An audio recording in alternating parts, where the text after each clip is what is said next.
जय श्री राम दोस्तों। दोस्तों, अगर रात के सन्नाटे में तुम्हें किसी इंसान की नहीं बल्कि किसी टूटी हुई घिसटती हुई शरीर की आवाज सुनाई दे और अंधेरे में तुम्हें दो आंखें दिखे जो इंसान जैसी नहीं पर जानवर जैसी भी नहीं, तो क्या तुम समझ पाओगे कि वो क्या है? मेरा नाम राजेश है। ये घटना मेरे साथ तब हुई जब मैं झारखंड के एक छोटे से गांव बरका गांव में अपनी दादी के पास छुट्टियां बिताने गया था। गांव चारों तरफ से जंगल से घिरा था। शाम होते ही वहां ऐसा सन्नाटा छा जाता था जैसे पूरा इलाका सांस रोक लेता है। पहले ही रात दादी ने मुझे एक बात कही थी, रात को अगर बाहर से घिसटने की आवाज आए तो दरवाजा मत खोलना, चाहे कोई भी पुकारे। लेकिन मैं हंस दिया। मुझे लगा गांव की पुरानी अंधविश्वास वाली बातें होगी। लेकिन उस रात मुझे समझ आ गया कि दादी मजाक नहीं कर रही थी। आधी रात थी, हवा बिल्कुल बंद। अचानक घर के बाहर मिट्टी पर कुछ घिसटने की आवाज आई, जैसे कोई भारी चीज जमीन पर रेंग रही हो। मेरे रोंगटे खड़े हो गए। मैंने खिड़की से झांका। अंधेरे में कुछ दिख नहीं रहा था, लेकिन तभी दो चमकती हुई आंखें दिखाई दी, नीचे जमीन के पास, बहुत नीचे। जैसे कोई खड़ा नहीं बल्कि जमीन से चिपका हुआ हो। मैंने सोचा कोई जानवर होगा, लेकिन तभी वो आंखें धीरे धीरे ऊपर उठी और मुझे एहसास हुआ कि वो सीधा खड़ा नहीं हो सकता था। अगली सुबह मैंने दादी से पूछा। ये सुनते ही दादी का चेहरा सफेद पड़ गया।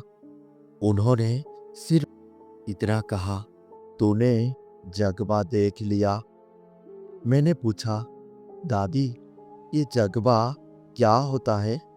दादी बोली, वो इंसान नहीं, वो कभी इंसान था पर अब नहीं। दादी ने बताया, सालों पहले गांव में एक बच्चा पैदा हुआ था। उसका शरीर टेढ़ा मेढ़ा था, हाथ लंबे, पैर मुड़े हुए, चेहरा बिगड़ा हुआ। लोग उसे अशुभ मानते थे और उसे घर में बंद रखते थे। और बड़ा होकर वो जंगल में रहने लगा। लोग कहते हैं उसने इंसानों से नफरत पाल ली थी। फिर एक दिन वो गायब हो गया और उसी दिन से गांव में रात में घिसटने की आवाज आने लगी। लोग कहते हैं वो मर नहीं पाया, वो कुछ और बन गया। उस रात फिर वही आवाज आई। इस बार मेरे कमरे के दरवाजे के ठीक बाहर से। मेरी सांस रुक गई। फिर दरवाजे पर 3 उंगलियों के खरोच सुनाई दी, जैसे कोई दरवाजे को छू रहा हो। मैं डर के मारे बिस्तर में जम गया। फिर एक आवाज आई, गले से टूटी हुई, राजेश। मैं सिहर गया। उसे मेरा नाम कैसे पता? मैं यही सोचता रहा और अगली सुबह दरवाजे पर मिट्टी में निशान थे, मानव जैसे, पर पूरी तरह मानव जैसी नहीं।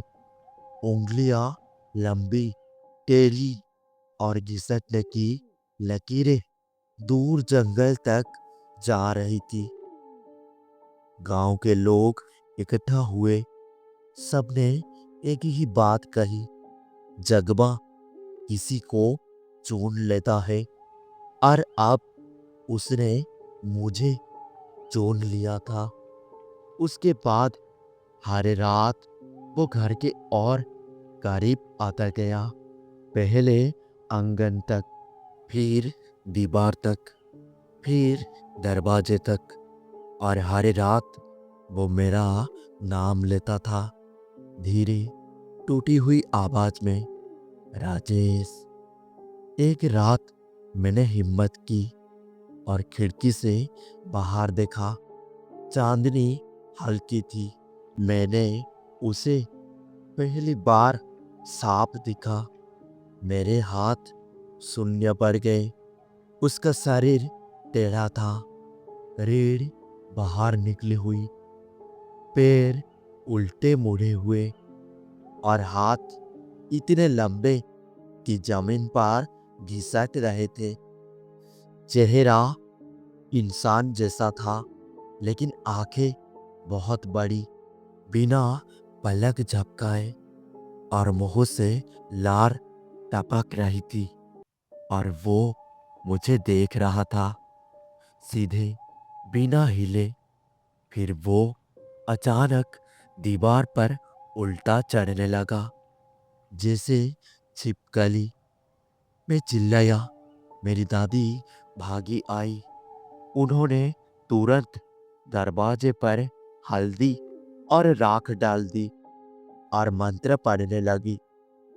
बाहर से गुराने की आवाज आई और वो घिसटता हुआ वापस जंगल में चला गया।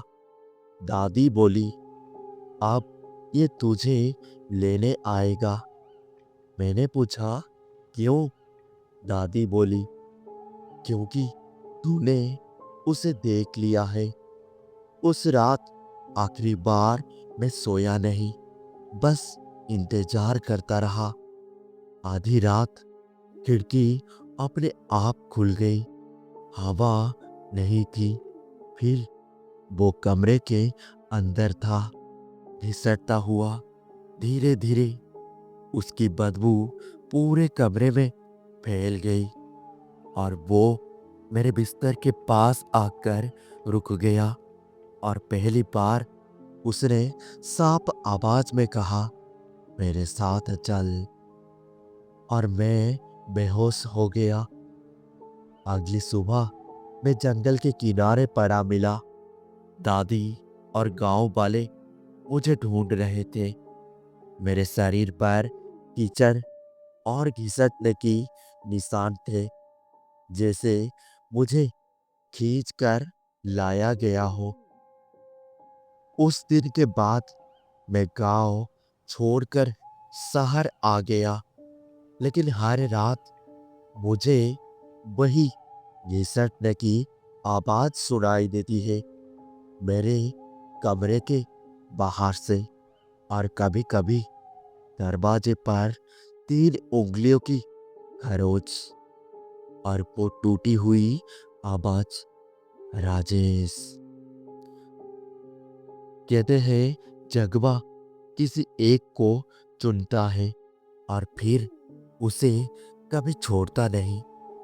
अगर आज रात तुम्हें भी जमीन पर कुछ घिसटने की आवाज सुनाई दे तो दरवाजा मत खोलना।